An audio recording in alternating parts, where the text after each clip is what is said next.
यानी आपने किसी के मशवरे पर सीएस ज्वाइन किया कि अपना पहले से माइंड था कि यार सीएस करना है? You are competing with the best. ठीक है, सारे सीएस वाले जिनको सीएस का शौक होता है वो मेजॉरिटी फास्ट आ रहे हैं। इवन प्री मेडिकल स्टूडेंट्स भी सीएस में आ रहे होते हैं। एक पोस्ट ग्रेजुएट डॉक्टर को मैं जानता हूँ जो अभी 20,000 ले रहे हैं पर मंथ। मेरा इंटर्नशिप में कोई एक्सपीरियंस नहीं। कोई एक्सपीरियंस नहीं है? नहीं। फिर भी आपकी जॉब लग गई, मैं हैरान हूँ। सेकंड में मैं कॉटलिन कर रहा था वो, और जावा सा सर्टिफिकेशन की इतनी वैल्यू होती नहीं है इन माई ओपिनियन। जो फाइनली प्रोजेक्ट आपने सेलेक्ट किया उसका जॉब प्लेसमेंट में कितना रोल होता है? आपको जॉब कैसे मिली? तो कब से जॉब के लिए अप्लाई करना चाहिए? आपने जॉब के लिए अप्लाई बिफोर ग्रेजुएशन शुरू करने। उमर भाई, आपकी जॉब कब से स्टार्ट हुई? अच्छा, एक ये मैं टिप दूंगा कि लिंक्डइन की जॉब पोस्ट में बहुत ज़्यादा एप्लीकेंट्स होते हैं। लिंक्डइन प्रोफाइल में मेरे कुछ भी नहीं था सिवाय मेरी डिग्री के। मैं इतना कैसे, अगर किसी रिक्रूटर ने मेरा गिटअप खोला है ना तो उसने मेरे प्रोजेक्ट्स के नाम ही सिर्फ पढ़े होंगे, खोल के नहीं देखा होगा। उमर भाई, सबसे इंपॉर्टेंट क्वेश्चन, कितनी जॉब के लिए अप्लाई किया? पहली ज्वाइनिंग आपने किस कंपनी में दी? और कुछ कंपनीज की शेडी प्रैक्टिसेस थी। वो एक्चुअली उनकी जो शेडी कंपनीज कुछ होती हैं उनकी अनएथिकल थोड़ी कॉर्पोरेट प्रैक्टिसेस होती हैं। इसमें मेरी बहुत बड़ी मिस्टेक थी कि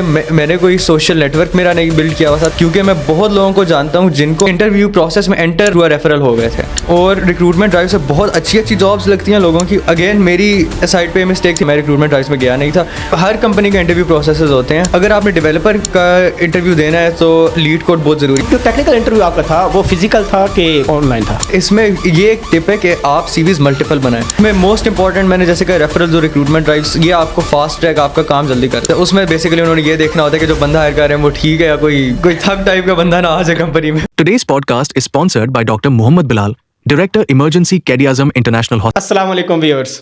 जब एक स्टूडेंट का यूनिवर्सिटी में एडमिशन होता है तो उसका माइंडसेट ये होता है कि उसको राइट आफ्टर ग्रेजुएशन अच्छी जॉब मिल जाए। इवन स्टूडेंट के नहीं बल्कि पेरेंट्स की भी यही ख्वाहिश होती है और उम्मीद होती है कि मेरा बच्चा जब ग्रेजुएट होगा तो उसको अच्छी जॉब मिल जाएगी और इंडिपेंडेंट हो जाएगा।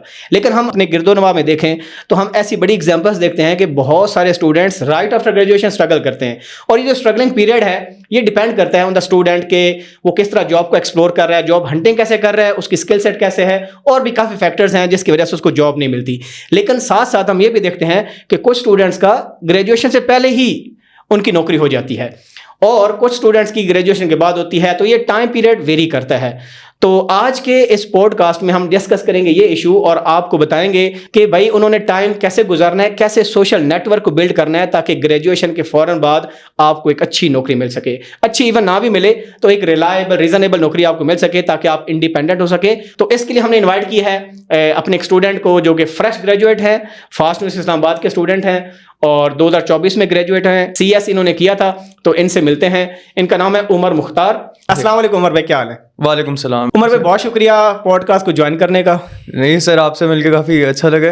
अच्छा, उमर भाई से मेरा ताल्लुक काफ़ी पुराना है। ये मेरे कोल के स्टूडेंट रह चुके हैं, कंप्यूटर ऑर्गेनाइजेशन असेंबली लैंग्वेज। इनको लैब मैंने कराई थी और तब से इनके साथ गपशप मारी है। और जब ये ग्रेजुएट हुए तो मैंने इनसे वैसे ही पूछा कि आजकल क्या चल रहा है, तो इन्होंने बोला इंटरव्यूज वगैरह चल रहे हैं। तो फिर मैंने बताया इनको कि हम मुलाकात करते हैं, कोई सिटिंग करते हैं। तो उन्होंने बोला कि जब एक दफ़ा इंटरव्यू से फ्री हो जाऊँ, सिलेक्शन हो जाए, तो फिर मैं आपको बताऊंगा और गपशप लगाऊंगा। तो आज इनको बुलाने का मकसद ये है कि वो स्टूडेंट्स जो अभी ग्रेजुएट होंगे, कुछ यूनिवर्सिटीज़ में फॉल सेमेस्टर के बाद भी स्टूडेंट ग्रेजुएट होते हैं और ज़्यादातर यूनिवर्सिटीज़ में जो स्प्रिंग सेमेस्टर होता है यानी जून जुलाई का पीरियड होता है उसमें स्टूडेंट ग्रेजुएट हो रहे होते हैं, ताकि उनको हम गाइड कर सकें कि भाई आपको क्या डिफ़िकल्टीज़ पेश आ सकती हैं जब आप जॉब फाइंड आउट करेंगे। तो वो चीज़ें पहले से करके बैठे हैं ताकि राइट आफ्टर ग्रेजुएशन आपकी जॉब हो जाए। उमर भाई, thank you very much for joining. Sir अच्छा लगा आपसे मिलकर भी। Thank you for inviting me. Thank you very much. अच्छा उमर भाई, सबसे पहले बताएं कि आप कंप्यूटर साइंस के स्टूडेंट थे 2020 बैच के फास्ट इस्लामाबाद कैंपस। तो कंप्यूटर साइंस का माइंड में ऐसे ही आया था कि किसने गाइड किया? कि उस वक्त मैंने प्री इंजीनियरिंग की हुई थी और मुझे इस फील्ड का आइडिया भी नहीं था, बट मैंने प्रोग्रामिंग एक्सप्लोर की हुई थी तो मुझे आइडिया था, मेरी प्रोग्रामिंग अच्छी थी। तो मुझे एक्चुअली एक फ्रेंड ने बताया था कंप्यूटर साइंस एक्सप्लोर करना है, ये एक फील्ड है। तो उसमें फिर मैंने डाइव किया तो मुझे पता चला कि ये मुझे इसका शौक है, मुझे डिग्री पसंद आई, तो ये रीज़न थी इसके पीछे। तो प्री इंजीनियरिंग में तो कंप्यूटर होता ही नहीं है, तो आपने कंप्यूटर कब सीखा फिर? मैं वैसे ऑन माई ओन C++ सीखी थी वैसे ही थोड़ी सी, तो वो मुझे प्रोग्रामिंग का थोड़ा शौक हुआ था उससे पहले। लेकिन मैं FSC से पहले जो मैट्रिक थी उसमें ICS किया था, उसमें कोई एडवांस लैंग्वेज तो नहीं थी, उसमें बेसिक थी। बट स्टिल उससे वो एक आइडिया हो गया था जनरल सा कि प्रोग्रामिंग होती क्या है। यानी आपने किसी के मशवरे पर CS ज्वाइन किया कि अपना पहले से माइंड था कि यार CS करना है? नहीं, मेरा माइंड इंजीनियरिंग का ही था, क्योंकि मैंने यही सोचा हुआ था कि हाईएस्ट पेज ये बायर मैकेनिकल इलेक्ट्रिकल इंजीनियर्स की होती हैं, तो इस साइड पे चला जाऊँ। बट मुझे किसी ने बताया था कि CS भी एक फील्ड है, मुझे तो बिल्कुल आइडिया भी नहीं था कंप्यूटर साइंस कोई फील्ड होती है। अच्छा, अभी भी ज़्यादातर स्टूडेंट यही करते हैं कि देखें ना, आजकल बूम है CS का, उसकी डिफरेंट रीजंस हैं। पाकिस्तान के अंदर इतनी इंडस्ट्रीज भी आपको पता नहीं है, ठीक है, हम हर चीज़ बाहर से इंपोर्ट कर रहे होते हैं। तो CS में अब इवन प्री मेडिकल स्टूडेंट्स भी CS में आ रहे होते हैं। तो एक तो शायद जॉब्स इसमें ज़्यादा हैं, या सुनाया बंदा कहता है चलो जी सारे कर रहे हैं तो मैं भी शुरू कर देता हूँ। वैसे मैं जिन प्री मेडिकल के स्टूडेंट से मिला हूं ना, जो CS में अभी आए नहीं है, मतलब प्री मेडिकल कर रहे हैं और उनका प्लान बन रहा है पहले से CS में जाने का। डिफरेंट रीजन है, मैं जनरलाइज नहीं करूंगा, बट प्री मेडिकल का एक तो हम पाकिस्तान में रह रहे हैं, मेडिकल वाले स्टूडेंट्स जो हैं आगे से वो डॉक्टर बन के उनकी इश्यूज बन रहे हैं पाकिस्तान में अच्छे खासे, तो वो यही कह रहे हैं कि प्री मेडिकल छोड़ के CS में आ जाए, क्योंकि CS एक अभी ना, जैसे आपने कहा बूम आया हुआ है इंजीनियरिंग का, उस तरह से बूम अभी डाई डाउन हो चुका है। सिविल इंजीनियरिंग का एक टाइम पे आया था, अभी CS का बूम चल रहा है कि CS फील्ड में लोग जा रहे हैं, बहुत मतलब पैसे बना रहे हैं। वर्ल्ड वाइड ये बूम इसका आजकल, या अगले कुछ सालों में आप क्या कहते हैं? अगले कुछ सालों में CS में देखें जिस तरह सैचुरेशन हो रही है, बूम तो अगर सिविल इंजीनियरिंग का आया था, लेकिन सिविल इंजीनियरिंग का डाउन हो गया था। CS का अभी कुछ सालों में तो नजर नहीं आ रहा बूम खत्म होता हुआ, क्योंकि जॉब्स बढ़ती जा रही है। जैसे AI आ रही है, AI भी CS से रिलेटेड ही है, AI मतलब बेस CS की ही है उसमें भी, ठीक है। अभी बूम कहीं जा नहीं रहा, बूम अभी रहेगा बट कुछ कह नहीं सकते फ्यूचर का। अच्छा, ये प्री मेडिकल की आपने भी बात की है, तो लिटरली अभी मेरा कोई गेस्ट आया था फास्ट में, उनके कुछ रिलेटिव्स का ना लाहौर में 2 प्राइवेट हॉस्पिटल्स हैं। वो कहता है कि यार वो जो मेरे अंकल हैं जिनको हॉस्पिटल्स हैं, उनके पास MBBS स्टूडेंट्स आते हैं, ग्रेजुएट स्टूडेंट जिन्होंने 5 साल की डिग्री की होती है, और वो कहते हैं हमें 20,000 पर रखने, 25,000 पर रखने। इतने हालात ख़राब हैं कि सिंपल लेबॉर्ट्री में टेस्टिंग के लिए आपने MBBS किया और MBBS पर 1,20,00,000 का खर्च आता है। इतनी महंगी डिग्री है और उसके बाद भी जो आपको जॉब नहीं मिलती। तो इस वजह से ज़्यादा स्टूडेंट जो है ना वो CS की तरफ आ रहे हैं कि चलो खर्चा भी मे बी कंपैरेटिवली कम है और जॉब के चांसेस भी ज़्यादा है। मैं एक काफ़ी डॉक्टर्स को जानता हूँ, एक पोस्ट ग्रेजुएट डॉक्टर को मैं जानता हूँ जो अभी 20,000 ले रहे हैं पर मंथ। तो बहुत बुरे हालात हैं, इस वजह से CS आने की एक वजह ये भी हो सकती है। अच्छा, दूसरी चीज़ ये मुझे बताएं कि जब आप CS में आए, क्योंकि आप फास्ट में आए और फास्ट में कंपैरेटिव रगड़ा इसका बड़ा नाम सुनते हैं सोशल मीडिया के ऊपर भी, और स्टूडेंट कुछ ना एलर्जिक भी होते हैं रगड़ा सुन के, बड़ा मुश्किल है फास्ट से ग्रेजुएशन करना ना। आपने 4 साल टाइम गुजारा, तो कितनी टफ पढ़ाई थी कंपेयर टू जब आप प्री इंजीनियरिंग कर रहे थे? तो कभी आपको क्या फील हुआ 4 साल गुजारे हैं, कोई मुश्किल भी फेस आती है कि उनको क्या बताएंगे जो बच्चे अभी फास्ट से डरते हैं ज्वाइन करने से? देखिए, मुश्किल तो फेस आती है फास्ट में, मतलब you are competing with the best, ठीक है। सारे CS वाले जिनको CS का शौक होता है वो मेजॉरिटी फास्ट आ रहे हैं, और फास्ट में सैचुरेशन है CS के स्टूडेंट्स की और कंपटीशन हाई है।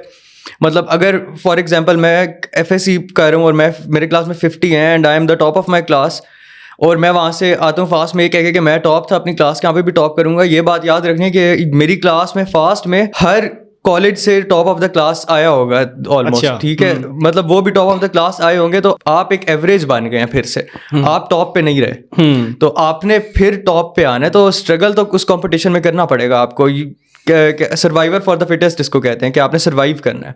तो मुश्किलें तो उसमें आएंगी। मुझे ये बताएं कि इंटर्नशिप आपने कब की?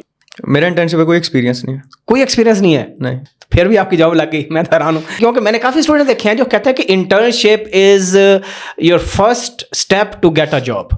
जी, क्योंकि इंडस्ट्री से आप लिंक बेसिकली करते हैं ना। वो स्टूडेंट्स गलत नहीं है, इंटर्नशिप में बेसिकली आपकी ट्रेनिंग भी हो जाती है काफ़ी हद तक, और इंटर्नशिप में आप इंडस्ट्री देख लेते हैं कि क्या है, आप नेटवर्क बना लेते हैं इंटर्नशिप में।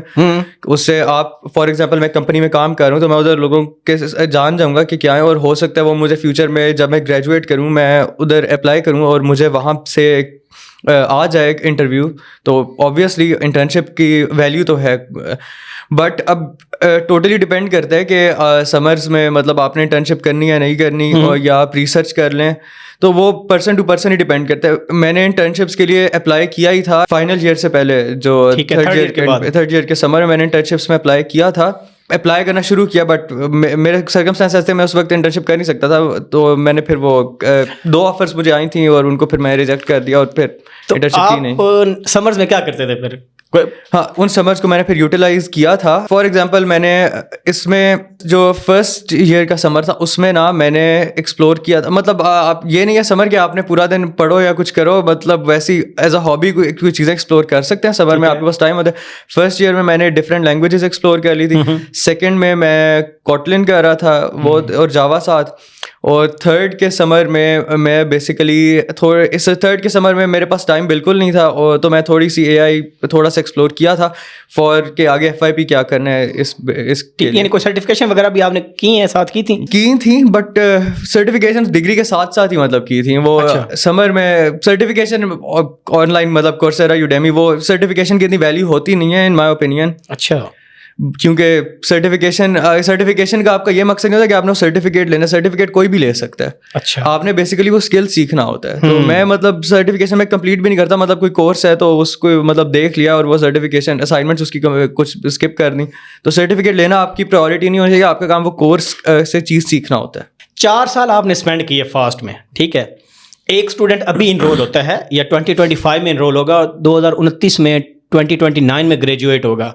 तो अभी अगर आप सोचें कि यार 4 साल पीछे जाएं, जितना नॉलेज अभी आपको है कि यूनिवर्सिटी लाइफ में कैसे टाइम स्पेंड करना चाहिए, कैसे स्किल सेट, कैसे सोशल नेटवर्क बिल्ड करना है, तो उस स्टूडेंट को आप क्या मशवरा देंगे जो अभी इनरोल होना चाहता है या अगले साल इनरोल होगा? मैंने सोशल नेटवर्क खुद मेरी मिस्टेक है, मैं सोशल नेटवर्किंग नहीं की थी यूनिवर्सिटी में इतनी, मतलब दैट वाज ऑन मी के मेरी गलती थी। बट ये मैं रिकमेंड करूँगा कि एटलीस्ट नो सम सीनियर्स ना, कि फ्यूचर में आपको कोई जॉब में रेफरल मिल जाए या कहीं पे, तो सोशल नेटवर्किंग में ये नहीं है कि आप फ्रेंड्स ना बनाओ, फ्रेंड्स बनाओ, यूनिवर्सिटी लाइफ एंजॉय करो, मतलब वो अपार्ट फ्रॉम सोशल नेटवर्किंग है कि आप फ्रेंड्स बनाओ। बट जो सोशल नेटवर्किंग जो आपने अपने फ्यूचर सिक्योर करने के लिए अगर करनी है तो प्रोफेसर्स के साथ मतलब अच्छी रखो कि रिकमेंडेशन लेटर्स भी उनसे लेने होंगे। आप अगर कोई लैब में इंटर्नशिप करना चाहते हैं वो भी आपको मतलब उसमें भी पुश मिल जाएगा थोड़ा सा।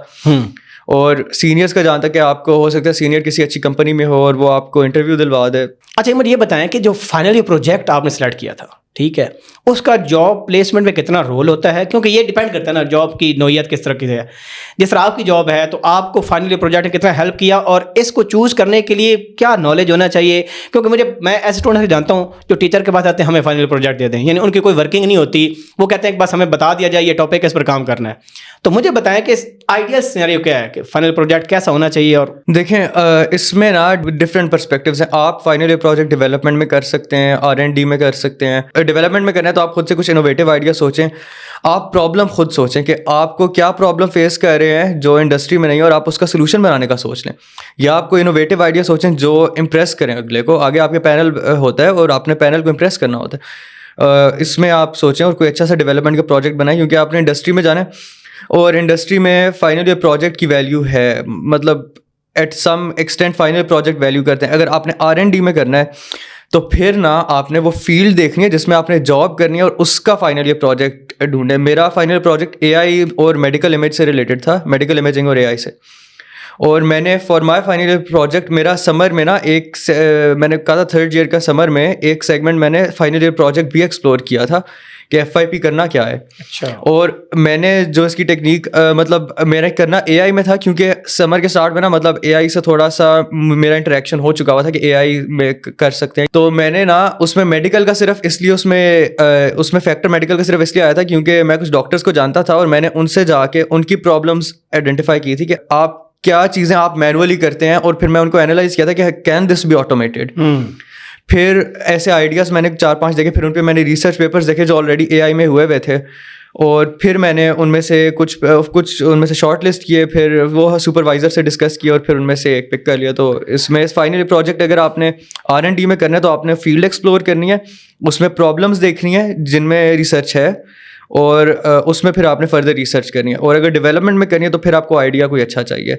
ये आइडिया लेने के लिए भी क्या प्रोजेक्ट बनाएंगे? स्टूडेंट को अच्छा खासा टाइम स्पेंड करना पड़ेगा पहले। नॉर्मली स्टूडेंट को बताएं कि कैसे पता चलेगा कि इंडस्ट्री का ये इशू है वो सॉल्व कर सकता है, कि उसके लिए वो आपको एक अच्छा नॉलेज होना चाहिए ना उस चीज़ का। फॉर एग्जाम्पल प्रॉब्लम को सॉल्व करना है, जिस तरह आपने डिफरेंट कॉन्टेक्स्ट बनाया, मेडिकल के अंदर लोगों से मिले, प्रॉब्लम पूछा, तो आम स्टूडेंट कैसे अप्रोच कर सकता है? ऑनेस्टली जिस सेमेस्टर FYP शुरू होना है ना, उसे पिछले सेमेस्टर के मिड में शुरू कर दे, उसमें इतना टाइम नहीं लगता।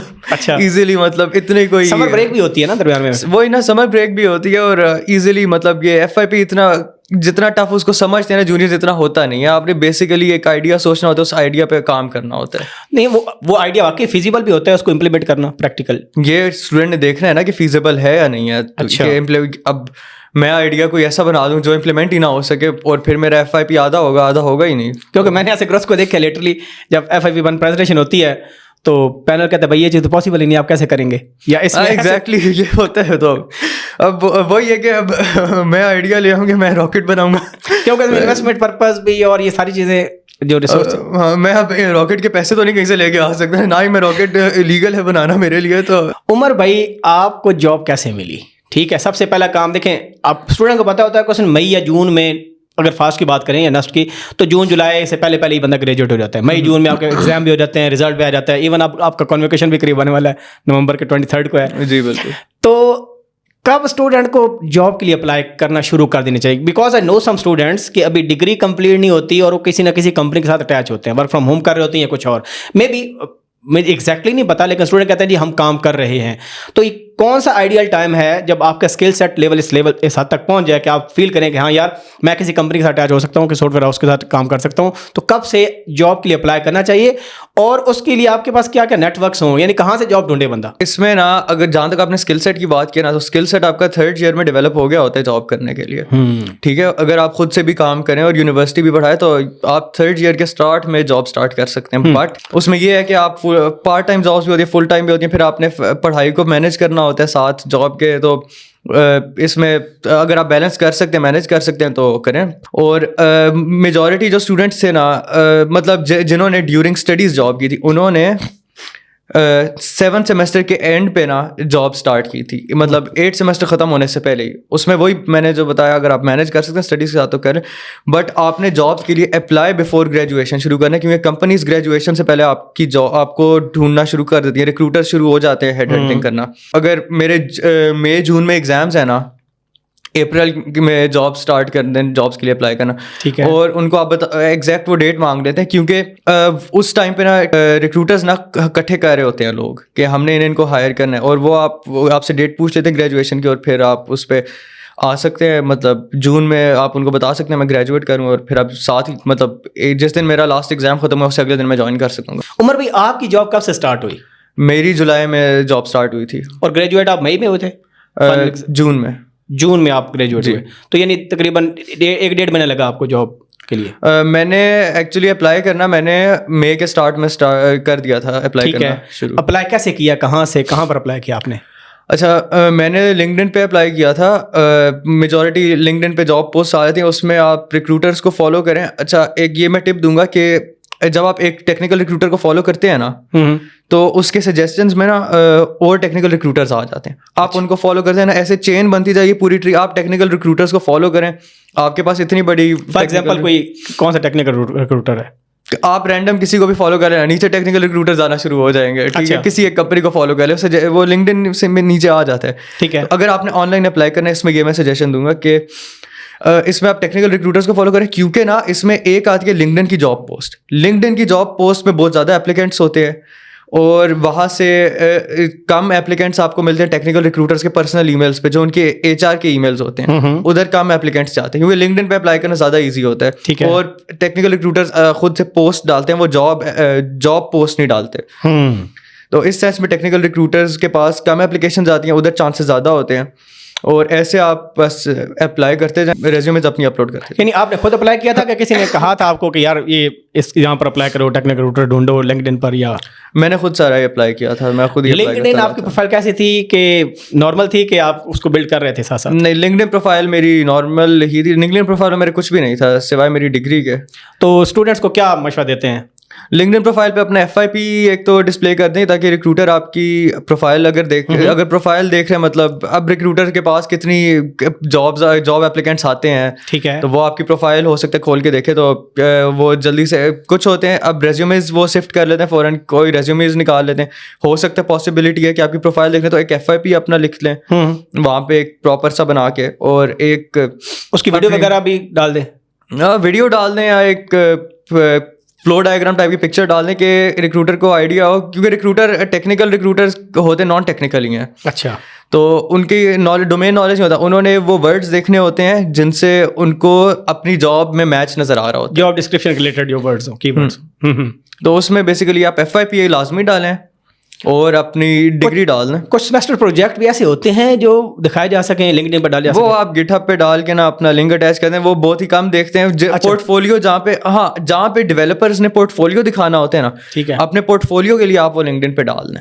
सही है। क्योंकि जरूरी नहीं है आपके रिक्रूटर गिटहब भी जाके देखेगा, वो आप अपने लिंक्डइन पे डाल दें, उससे वहाँ पे आपको सामने मतलब एक एस्थेटिकली ना, मतलब उसको अच्छा सी चीज नजर आ जाएगी रिक्रूटर को, किसने काम किया हुआ है। तो आपके जो पीयर्स थे वो बना रहे थे गिटहब की प्रोफाइल के, वो उनका भी सेम सिचुएशन थी? काफी डेवलपर्स को तो बहुत जरूरी है बनानी। तो आप भी अच्छे कोडर थे यार। मैं AI वाली साइट पे ज़्यादा, तो मेरी इसलिए गिटहब मतलब मेरा नॉर्मल ही था। उसमें मतलब मैं इतना कैसे, अगर किसी रिक्रूटर ने मेरा गिटहब खोला है ना, तो उसने मेरे प्रोजेक्ट्स के नाम ही सिर्फ पढ़े होंगे, खोल के नहीं देखा होगा, क्योंकि उसमें कुछ भी पिक्चर से कुछ भी रिप्रेजेंटेड नहीं था। वो बस ठीक है। मैंने प्रोजेक्ट्स डाले हुए थे। तो गिटहब को कैसे बेहतर किया जा सकता है? कब से शुरू कर देना चाहिए गिटहब को अपडेट करना? और उसको अगर आप डेवलपर हैं तो गिटहब को आप जहाँ से प्रोजेक्ट बनाने शुरू करें वहीं से शुरू कर दें, अपडेट करना गिटहब को। सही सही। इन केस रिक्रूटर आपके गिटहब खोलते हैं, बट प्रेफरेबली आप लिंक्डइन पे भी अपने प्रोजेक्ट्स डाल दें। डेवलपर्स के लिए तो ये बहुत ज़रूरी है, क्योंकि आपने पोर्टफोलियो दिखाना होता है। अगर आप डेवलपर्स ने चीज़ दिखानी होती है कि आपको ये चीज़ बनानी आती है, फिर ही उनको मतलब रिक्रूटर इंप्रेस होगा कि ये बंदा काम का है। यानी लिंक्डइन और गिटहब ये दो इंपॉर्टेंट यानी फीचर्स हैं जो स्टूडेंट ने स्ट्रॉन्ग करने हैं जी, before the getting a job. Specifically for developers. आप डेवलपर हैं? AI डेवलपर हूँ, बट मतलब आधा डेवलपर में ही है। मैं बेसिकली उन डेवलपर्स की बात करूँ कि जो एप्लीकेशन डेवलपर्स या front end back and developers में आते हैं। अच्छा अच्छा, इन फुल स्टैक डेवलपर जो होते हैं उनके जी। लिए बेहतर है। उमर भाई, सबसे इंपॉर्टेंट क्वेश्चन कि आपने कब जॉब्स के लिए अप्लाई शुरू किया, कितनी जॉब्स के लिए अप्लाई किया, आपको क्या ऑफर लेटर आया और पहली ज्वाइनिंग आपने किस कंपनी में दी, और अगर ऑफर लेटर आया भी तो क्यों रिजेक्शन किया आपने? मैंने जॉब हंटिंग स्टार्ट की थी at the start of May. अच्छा। और ऑफर लेटर्स तो आए थे, बट स्टार्ट मैंने जो पहली जॉब की थी वो जुलाई में की थी। तो मई में फाइनल एग्जाम लास्ट ईयर के हो गए थे या नहीं हुए थे? अभी नहीं हुए थे। अच्छा, तो जब आपने अप्लाई किया तो कोई ऑफर लेटर किसका आया आपको? ऑफर लेटर्स आए थे कुछ, और उनमें फिर डिफरेंट फैक्टर्स थे। कुछ कंपनीज ठीक नहीं थी, कुछ कंपनीज की शेडी प्रैक्टिसेस थी, और कुछ पैकेजेस मैंने रिजेक्ट किए थे। तो उसमें ये डिफरेंट फैक्टर्स आते हैं। तो जो ऑफर्स आपने रिजेक्ट किए तो आपको कैसे पता चला ये शेडी कंपनी है? इंटरव्यू में आप पीयर हुए थे? वो एक्चुअली उनकी जो शेडी कंपनीज कुछ होती हैं, उनकी अनएथिकल थोड़ी कॉर्पोरेट प्रैक्टिसेस होती हैं, और वो आपको इंटरव्यू में पता चल जाते हैं, और वैसे भी वो उनका नाम मतलब बता देते हैं लेफ्ट राइट से लोग। मुझे सिंपल एक चीज बताएं कि जो स्टूडेंट अभी छठे सेमेस्टर में है, क्या उसको भी शेडी कंपनी का पता होता है? नहीं, वो जब लेफ्ट राइट से जब पता चल जाता है, बाद में आखिरी अच्छा। सेमेस्टर तक पता चल जाता है। तो ये टोटली अनएथिकल प्रैक्टिस है, इसको अवॉइड करना चाहिए। ऑब्वियस बात है। वो मॉरली और एथिकली स्टैंड पॉइंट से मैं तो बिलीव करता हूँ अनएथिकल है। वो आप 2% डिपेंड करता है कि अनएथिकल है या नहीं है। जो आपको जॉब मिली, जो आपने ज्वाइन की पहली जॉब आपकी, वो किस मैकेनिज्म से गुजर के आप गए? क्या वो रेफरेंस के बेस पर थी या रिक्रूटमेंट ड्राइव की बेस पर थी, या कोई और क्राइटेरिया आपने फॉलो किया था? इसमें मेरी बहुत बड़ी मिस्टेक थी कि मैंने कोई सोशल नेटवर्क मेरा नहीं बिल्ड किया हुआ था। तो मैं किसी के थ्रू कंपनी में इंटरव्यू नहीं ले सका। मैंने बेसिकली लिंक्डइन पे अप्लाई किया था मोस्टली, और ऑनलाइन एप्लीकेशंस पे ही। और जैसे मैंने बताया, टेक्निकल रिक्रूटर्स को मैंने सेंड करता था अपनी रेज्यूमे, तो ऐसे लिया था। ये मैं बहुत बड़ा एक फैक्टर इसमें पॉइंट करूँगा कि अपना सोशल नेटवर्क बिल्ड करना ज़रूरी है, क्योंकि मैं बहुत लोगों को जानता हूँ जिनको ना इंटरव्यू प्रोसेस में एंटर ना वो थ्रू रेफरल हो गए थे। ठीक है, ठीक है, उनको रेफरल मिला और वो इंटरव्यू प्रोसेस में एंटर हो गए। नहीं तो प्रॉपर आपके लिए वो सीवी सबमिट करनी पड़ती है, वो पाइल अप होना। अब देखें, रिक्रूटर है, उसके पास 500 सीवीज आ गए हैं। अभी इस्लामाबाद में वैसे भी जॉब्स बहुत कम होती हैं, लाहौर में रिलेटिवली ज़्यादा हैं यहाँ से। तो अब एक रिक्रूटर के पास 500 सीवीज आ गए, और उनमें से अच्छी खासी वो सीवीज हैं जो रोल फिट भी नहीं कर रही। तो अब रिक्रूटर उनको फिल्टर करता रहे, वो उसके लिए बेहतर है, या कोई कंपनी का बंदा कहे कि ये मैं इसको जानता हूँ, उसके लिए मैं वाउच कर सकता हूँ, इसका इंटरव्यू ले लो। आप उस फिल्टरिंग के प्रोसेस से गुजर गए हो और आपको डायरेक्ट इंटरव्यू मिल गया। सिलेक्शन आपकी नहीं होनी on the basis of referral, लेकिन आपको इंटरव्यू मिल जाएगा एटलीस्ट। सही। तो उसमें आपका किसी अगर को जानते हो कंपनी में, तो ये बहुत इंपॉर्टेंट चीज़ है। तो यानी आपने सोशल नेटवर्क बिल्ड करना है, जो सीनियर्स कहीं अगर कंपनीज में जहाँ जॉब कर रहे हैं उनको अप्रोच करना है आपने। जी बिल्कुल।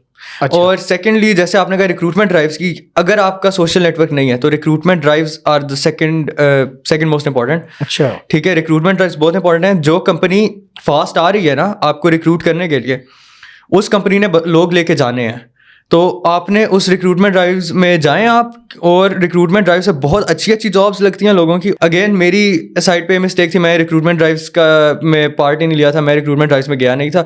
वो आपके 7th सेमेस्टर के एंड में स्टार्ट होंगी, और वो मैं सबके लिए एम्फेसाइज करूँगा, रिक्रूटमेंट ड्राइव्स बहुत इंपॉर्टेंट है। एग्जैक्टली मैं आपकी बात को सेकंड इस वजह से करता हूँ कि अभी फाइनल्स होने हैं सेकंड 7th सेमेस्टर के, और अभी एक QRMD बड़ी अच्छी कंपनी है मेडिकल के, वो डिफरेंट बनाती है, सर्विस भी देती है, शायद प्रोडक्ट्स भी बनाती हो, लाहौर में उनका ऑफिस है, और उनका इस वीकेंड पर टेस्ट हुआ है और काफ़ी CS के स्टूडेंट्स या बाकी मैंने नहीं पता कि किस स्ट्रीम के हैं, यही कंप्यूटिंग डिपार्टमेंट्स के थे जो टेस्ट वगैरह दे रहे थे और वो रिक्रूटमेंट ड्राइव कर रहे थे।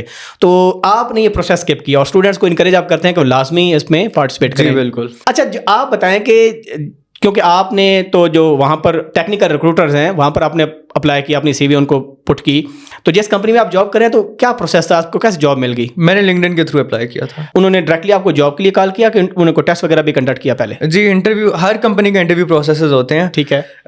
इसमें आपके एक HR का स्क्रीनिंग राउंड होता है, उसमें बेसिकली उन्होंने ये देखना होता है कि जो बंदा हायर कर रहे हैं वो ठीक है या कोई थक टाइप का बंदा ना आ जाए कंपनी में। वो बस वो सिंपल सा होता है, उसमें कुछ खास नहीं होता। वो बिहेवियर आपका देखना होता है उन्होंने। अच्छा। HR का सिंपल सा, उस इंटरव्यू की कभी टेंशन नहीं लेनी होती।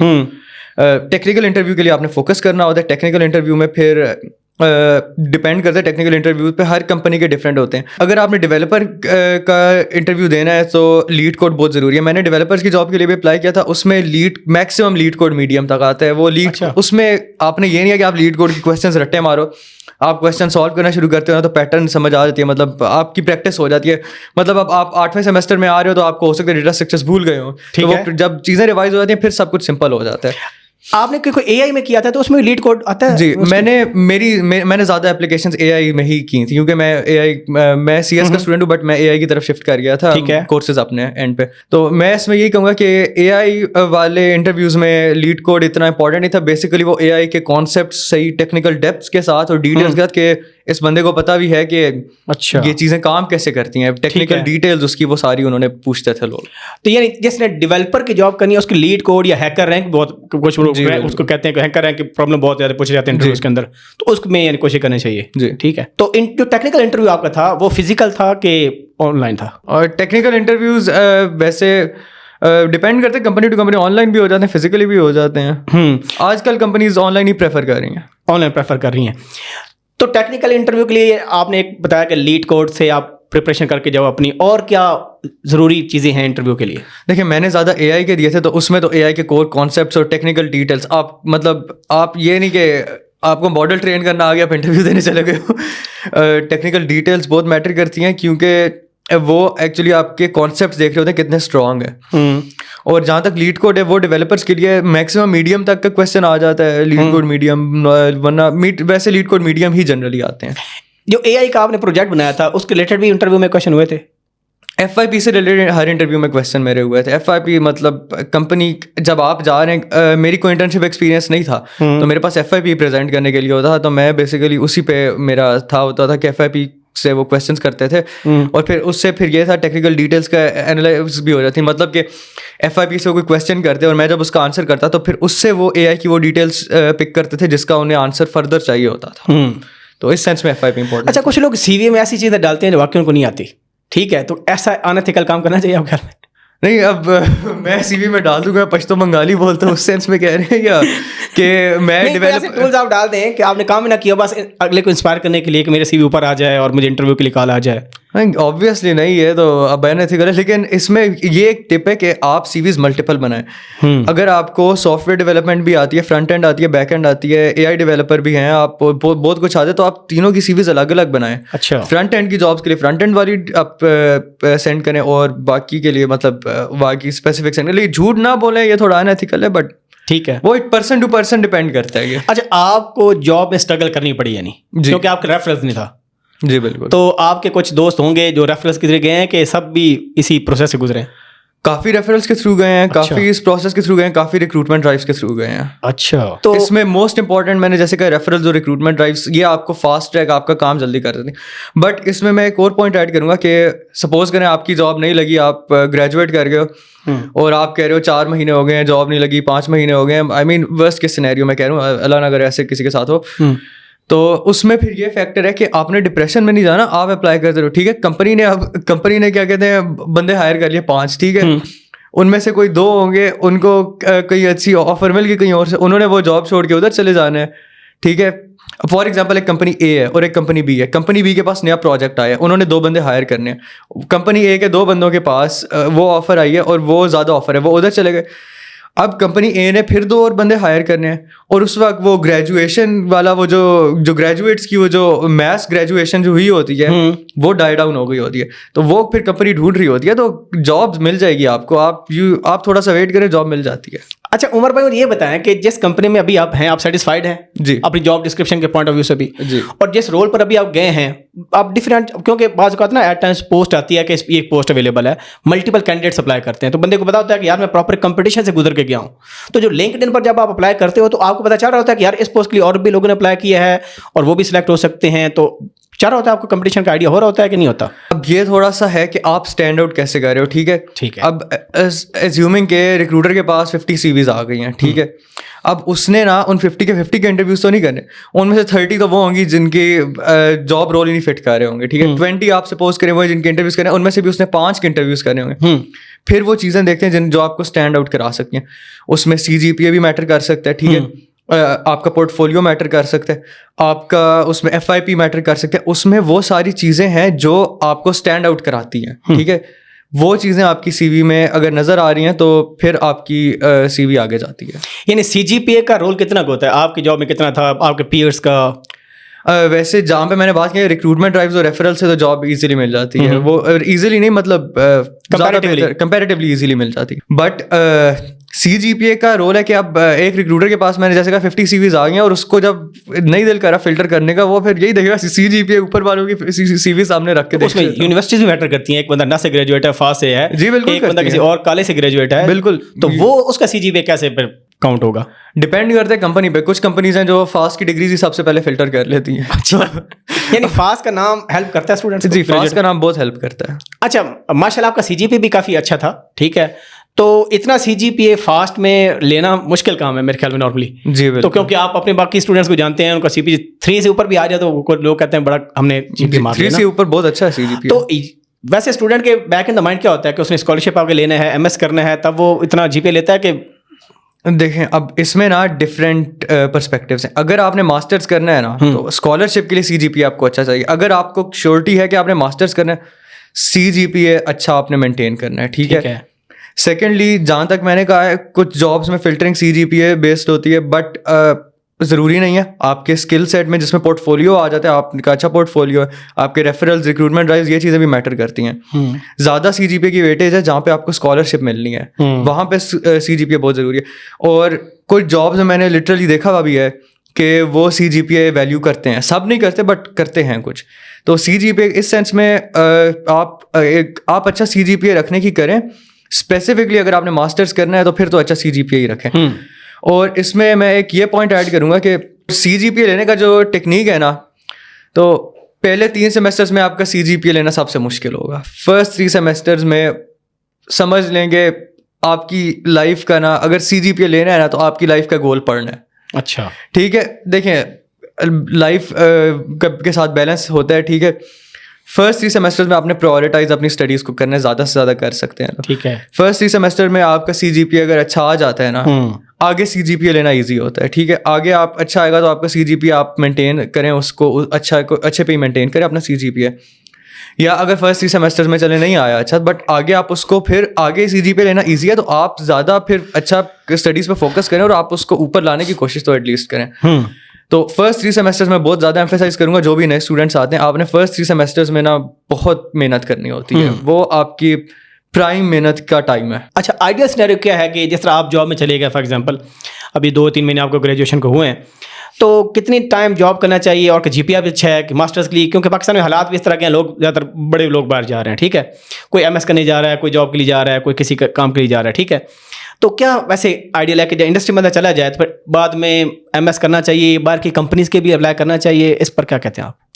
देखें, अगर आपने बाहर जाना है ना तो फिर आप बाहर की कंपनीज के लिए अप्लाई कर लें। अच्छा, ठीक है। स्पेसिफिकली अगर आपके पास एक्सपीरियंस आ जाए तब चांसेस ज़्यादा हो जाते हैं। कुछ लोग डायरेक्ट भी आई गेस थ्रू इंटर्नशिप चले जाते हैं। अच्छा। या कुछ की डायरेक्ट भी जॉब्स मिल जाती हैं, बट ये बहुत ही कम चांसेस है। ज़्यादा होते हैं अगर आप एक्सपीरियंस लेके जाएँ, तो एक्सपीरियंस अच्छा कर लें।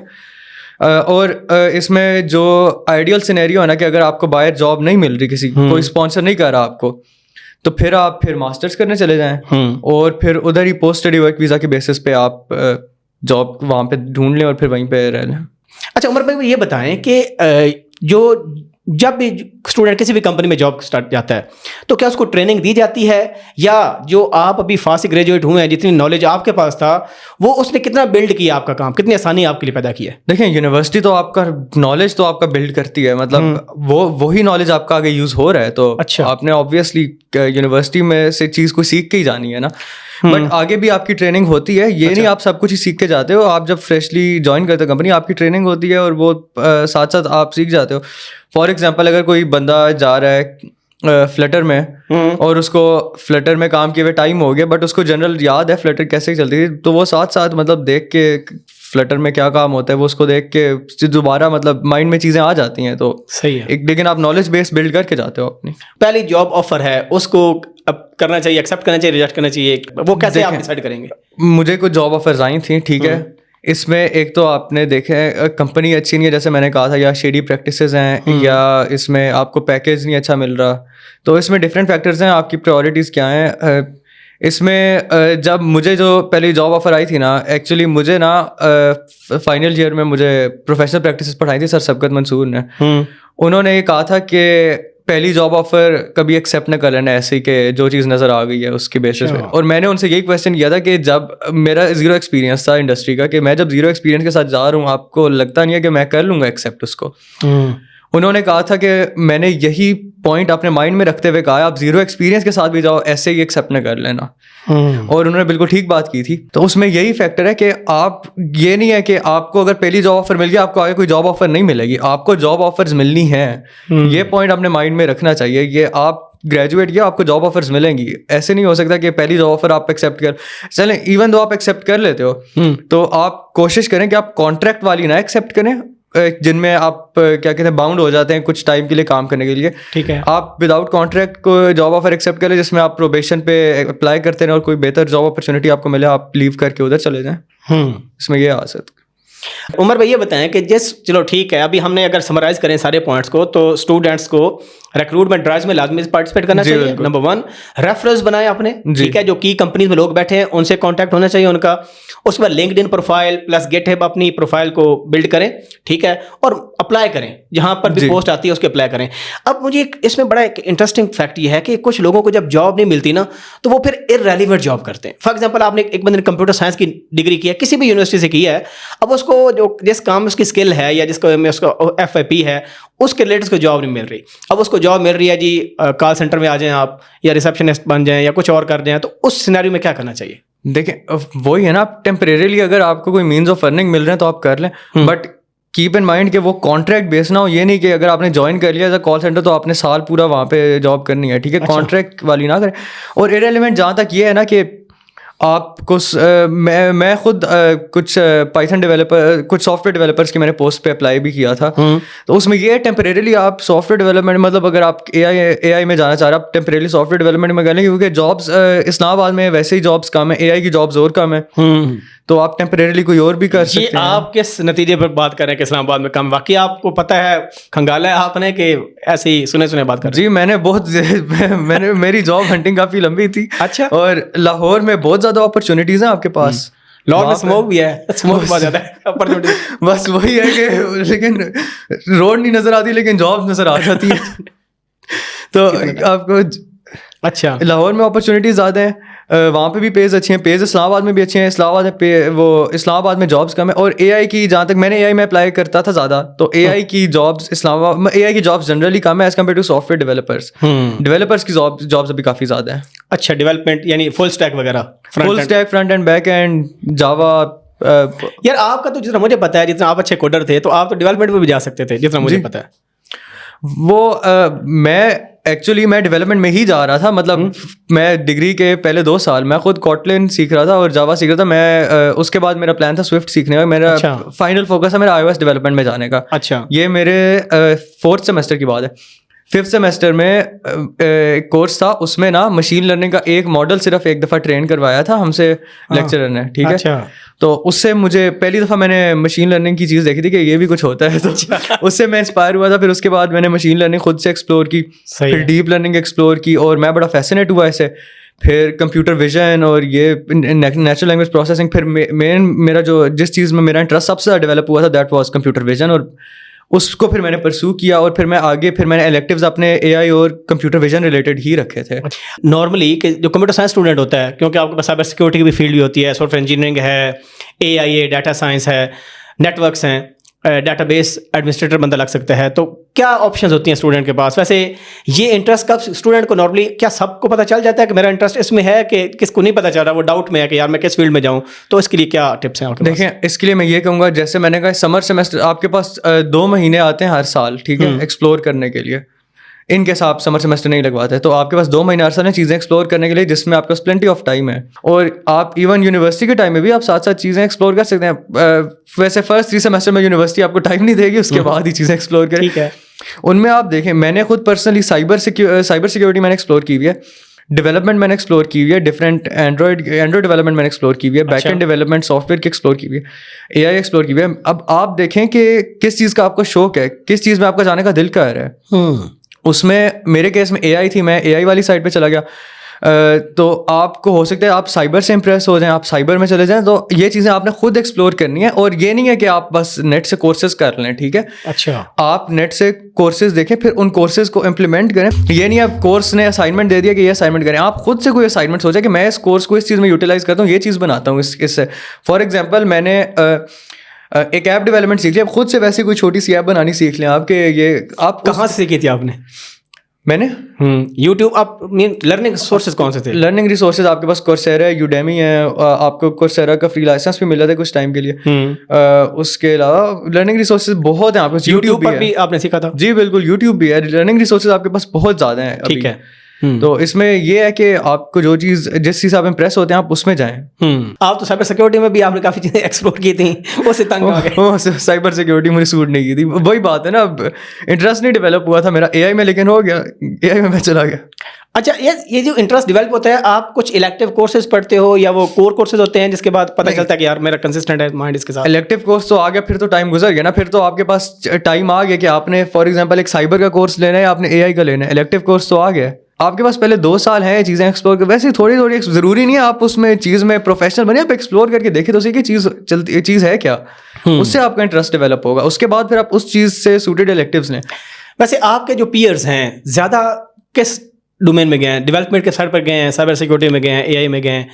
साइबर में तो मैं नहीं किसी को जानता, सारे मेरे पीयर्स डेवलपमेंट में ही गए हैं मोस्टली, कुछ एआई में गए हैं। अच्छा। मेजॉरिटी डेवलपमेंट में गए, हाँ मेजॉरिटी डेवलपमेंट में गए। उमर भाई, सबसे क्रूशल क्वेश्चन कि जब आप FYP करते हैं तो उसमें नए टूल सीखने पड़ते हैं, नई स्किल सीखने पड़ती हैं, वो चीज़ें नॉर्मली आप कोर्स वर्क में नहीं सीखते। कोई भी यूनिवर्सिटी आपको वो टूल नहीं सिखाती, वो उसको खुद स्टूडेंट में ये चीज़ डेवलप कर देती है कि बच्चे को खुद सीखना पड़ता है। ये कितना मुश्किल प्रोसेस है और इसकी लर्निंग कैसे करनी चाहिए, इसकी क्या टिप्स हैं आपके लिए? इसमें मैं ये कहूँगा कि आपने ऑब्वियसली चीज़ें तो खुद सीखनी होंगी, ठीक है, इसमें FYP के लिए। उसमें यह है कि आप डिफरेंट चीज़ आप खुद एक्सप्लोर करें ना, मतलब आप फॉर एग्जांपल अगर आप किसी लैंग्वेज में FYP कर रहे हैं, जो लैंग्वेज आपको आती नहीं है, आप एक्सप्लोर करें, आप चीज़ें साथ साथ सीख सकते हैं। अब तो आपके पास टूल्स हैं, ChatGPT जैसे टूल्स हैं, आप वो भी यूज़ कर सकते हैं और आप कोर्सेज देख सकते हैं। और आप R&D में FYP कर रहे हैं, फॉर एग्जांपल आप AI रिलेटेड FYP कर रहे हैं, तो आप AI में मतलब थोड़े आप टूल्स यूज़ करके देखें, आप एक्सपेरिमेंट करें। जैसे मैंने पहले कहा था, स्किल्स डेवलप करने के लिए आपने कोर्स को किसी फॉलो नहीं करना होता, आपने उस कोर्स से चीज़ें सीख के उनको इम्प्लीमेंट करना होता है किसी अपने लिहाज से। क्या अच्छा, जैसे आपका दिल करे आपने उनको वैसे इम्प्लीमेंट करके सीखना होता है। आप एक चीज़ को 1 to 1 आपने फॉलो नहीं करना। FYP भी ऐसा ही है, आप चीज़ अगर आपने AI से रिलेटेड आपने FYP करना है तो आप खुद आपको वो चीज़ें इंप्लीमेंट कर करके खुद it's basically trial and error. आपने ट्रायल्स करने हैं, वो ट्रायल्स चलेंगे नहीं चलेंगे, एरर्स आएंगे कुछ में नहीं आएंगे, उनसे आप सीखते जाएंगे और आप फिर फर्दर इम्प्रूव होते जाएंगे। ये प्रोसेस है पूरा, और इससे आप चीज़ सीख जाते हैं और आपका FYP भी इम्प्रूव हो जाता है। उमर भाई, बड़ा इंटरेस्टिंग क्वेश्चन है। जो ड्राई रन्स होते हैं इसमें स्टूडेंट्स बड़ा स्ट्रगल करते हैं। और आपको पता है ना, पीएफ देख लें, ऊप देख लें, डाटा स्ट्रक्चर्स और इवन ऑपरेटिंग सिस्टम के अंदर भी क्वेश्चन आते हैं कि आउटपुट बताएं। एक दफ़ा हमारी बात हुई थी तो आपने बोला था कि 3-4 ड्राई रन्स के पैटर्न्स होते हैं, अगर मतलब वो कर ले तो कोई भी पेपर आप कर सकते हैं। इस पर बताएं ना, स्टूडेंट्स को बताएं, वो बड़े परेशान होते हैं, नंबर ही नहीं आते। इसमें मैं ये नहीं कहूँगा कि आप पैटर्न्स रिकॉग्नाइज कर लें, ये करना। देखिए, कोई रट्टे वाली ये चीज़ नहीं है, आपने बेसिकली चीज़ सीखनी होती है, ठीक है।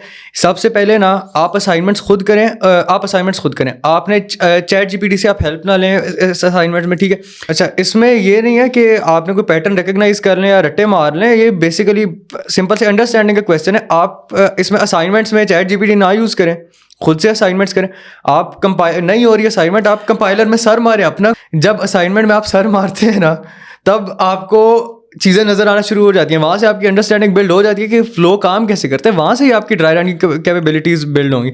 बट ऑल्सो इसमें यह भी है, आप ना कंपाइलर ना लेके, फॉर एग्जांपल अगर आप फर्स्ट 2-3 सेमेस्टर्स में, फर्स्ट सेमेस्टर में, तो आप कंपाइलर लेके ना एक फॉर लूप चलाएं, उस फॉर लूप में बस पंगे लें उस फॉर लूप के साथ, उसको आगे पीछे करें, कुछ करें, आपको एक चीज़ समझ आ जाए ना चीज़ काम कैसे करती है, क्योंकि उसमें सिंटेक्स की बेसिस है सारी। सिंटेक्स आपको एक एक समझ आ गया ना कि मैं ये चीज़ ऐसे करूँगा तो काम ऐसे करेगा कोड।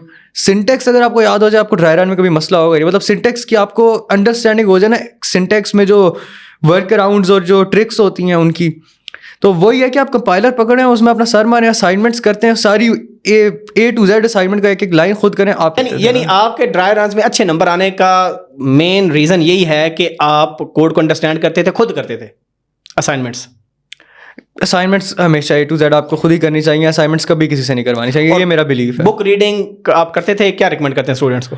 हाँ, स्टूडेंट्स को मैं रिकमेंड करता हूँ, एक तो बुक्स आपकी बहुत अच्छी होती हैं कोर्सेज की, ठीक है।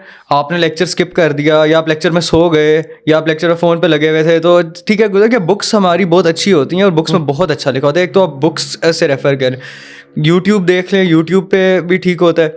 उसके अलावा नेट, एक मैं चीज़ रिकमेंड करूँगा स्पेसिफिकली फाइनल ईयर वाले स्टूडेंट्स को, ठीक है, जब FYP शुरू होता है, जो डोमेन स्पेसिफिक FYPs हैं, AI में, साइबर में, डेटा साइंस में, आप लोग मीडियम की सब्सक्रिप्शंस ले लेना, सब्सक्रिप्शन ले लें। 1 साल की होती है, पता नहीं 12-15 हज़ार की होती है 1 साल की।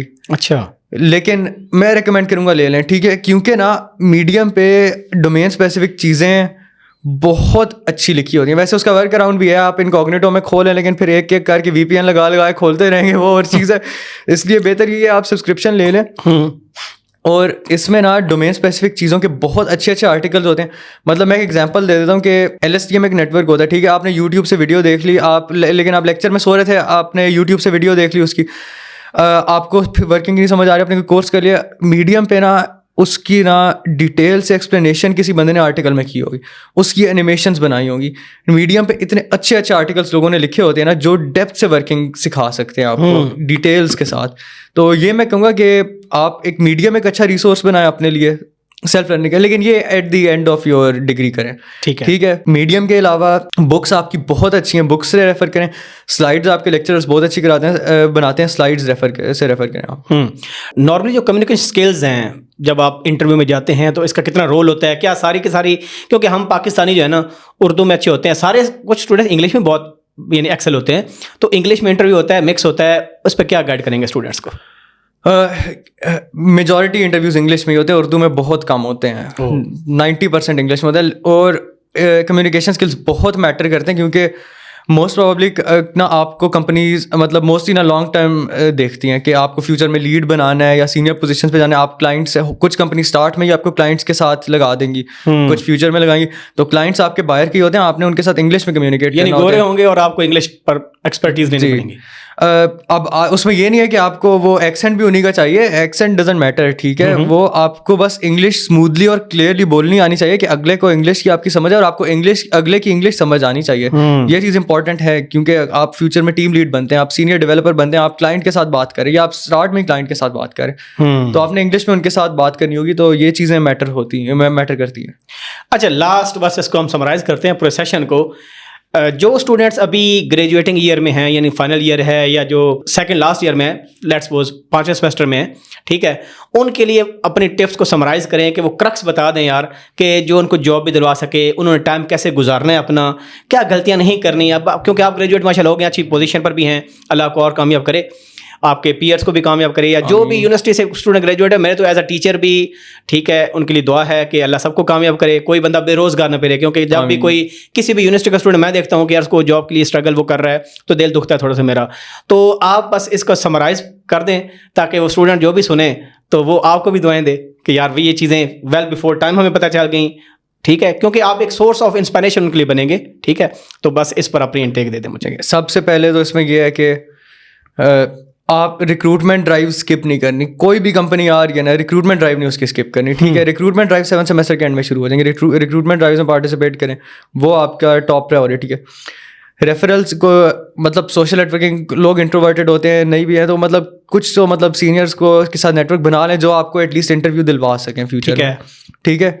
या आपके कुछ फ्रेंड्स होंगे जो किसी कंपनी में जाके आपको इंटरव्यू दिलवा दें, तो रेफरल्स के ऊपर फोकस कर रहे। Recruitment drives compulsory, recruitment drive skip नहीं करनी। उसके बाद डोंट लूज होप। आप ग्रेजुएट करने करीब भी आ गए हो तो ये नहीं जॉब नहीं मिल रही, कुछ नहीं होता, ठीक है। तो CS वालों को ना जॉब्स काफ़ी जल्दी मिल जाती है रिलेटिवली, ठीक है। स्पेसिफिकली फास्ट ग्रेजुएट्स को मिलती है, तो आपने डिप्रेशन में नहीं चले जाना। आप लिंक्डइन से अप्लाई करें, आप रिक्रूटर्स के थ्रू अप्लाई करें, और आप CVs अपने फ्रेंड्स को दें, अपने सीनियर्स को दें जो आपके लिए CVs फॉरवर्ड करें। और जैसे मैंने पहले कहा कि लोग रेजिग्नेशन देते हैं कंपनीज़ में, लोग रेजिग्नेशन देते हैं तो जॉब अपॉर्चुनिटीज़ खुलती रहती हैं। ये नहीं कि मई जून जुलाई में जॉब रिक्रूटमेंट ड्राइव्स हो गई, कंपनीज़ की जॉब पोस्ट बंद होगी, आगे ख़त्म है। 2-3 महीने इंतजार करें, फिर जॉब पोस्ट खुलना शुरू हो जाती हैं, क्योंकि लोग रिज़ाइन करते हैं, लोग जॉब स्विच करते हैं।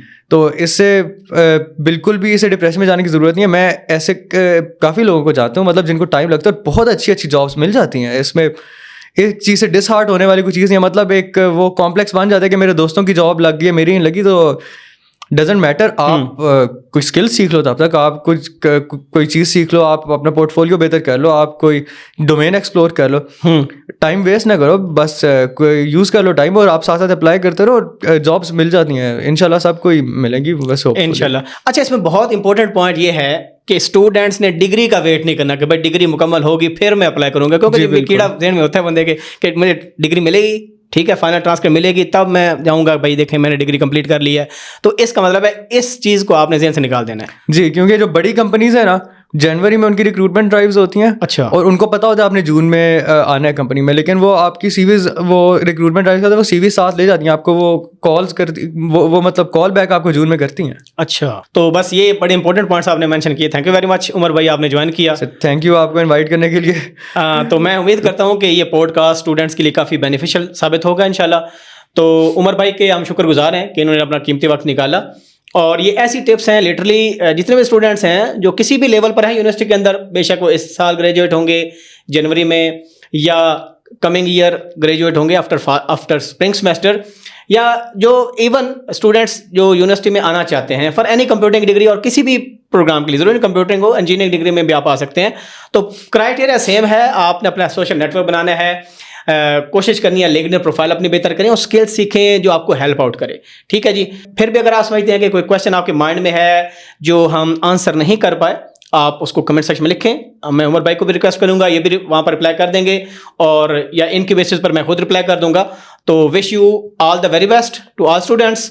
Thank you very much. See you in the next podcast. अल्लाह हाफिज़ नासिर।